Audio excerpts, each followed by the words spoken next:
Bismillahirrahmanirrahim. Assalamualaikum warahmatullahi ta'ala wabarakatuh.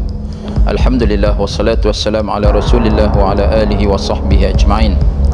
Jadi alhamdulillah, syukur kehadrat Allah subhanahu wa ta'ala kerana kita dapat menyambung lagi untuk tajuk yang kedua, iaitulah penyakit-penyakit hati. Fungsi utama hati adalah untuk sentiasa mengingat Allah subhanahu wa ta'ala. Namun kadangkala perkara ini gagal dilaksanakan sehingga mendorong manusia melakukan maksiat kepada Allah subhanahu wa ta'ala, dan hal inilah yang disebut sebagai penyakit hati. Antara penyakit-penyakit hati ialah yang pertama, yang paling besar ialah syirik, iaitulah an taj'ala lillah niddan wa syarikan, iaitulah menjadikan sekutu ataupun saingan bagi Allah subhanahu wa ta'ala. Syirik ini adalah dosa yang amat besar yang tidak diampunkan oleh Allah subhanahu wa ta'ala. Firman Allah subhanahu wa ta'ala, Inna Allah la yaghfiru an yushraka bihi wa yaghfiru ma duna dhalika liman yasha. Yang bermaksud sesungguhnya Allah subhanahu wa ta'ala tidak akan mengampun dosa syirik, tetapi Allah subhanahu wa ta'ala akan mengampunkan dosa selainnya dengan dosa apa yang dia kehendaki.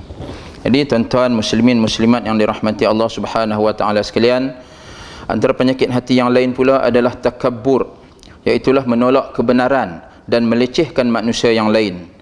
Pelaku utama sifat takabbur ini adalah iblis, di mana apabila Allah subhanahu wa ta'ala memerintahkan iblis untuk sujud kepada Nabi Adam, maka beliau enggan, sesuai dengan firman Allah subhanahu wa ta'ala, wa idh qulna lil malaikati isjudu li adama fasajadu illa iblisa aba wastakbara wa kana minal kafirin.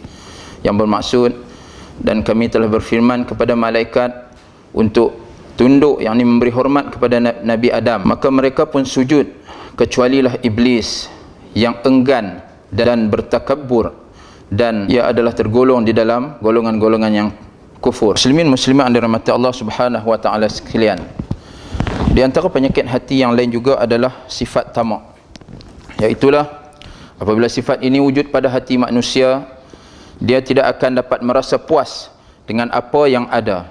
Jika diberi sebukit emas, dia akan meminta untuk bukit yang kedua.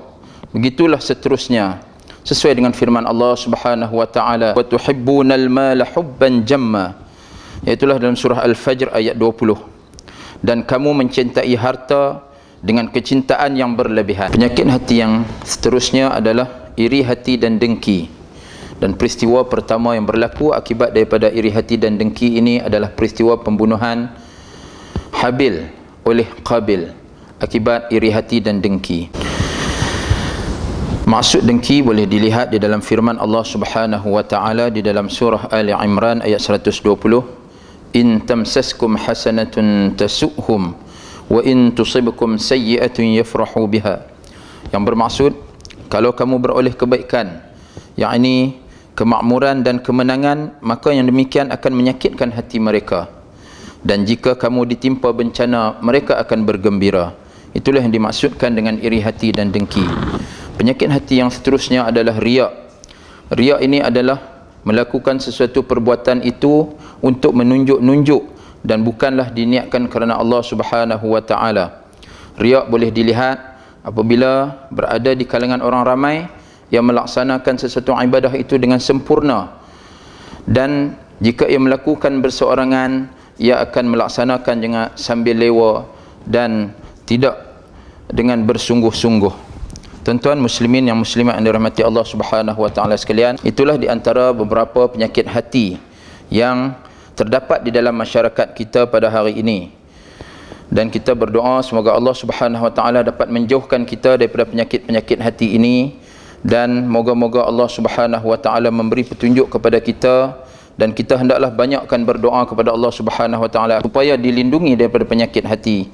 Sekian wabillahi taufiq wa hidayah. Assalamualaikum warahmatullahi wabarakatuh.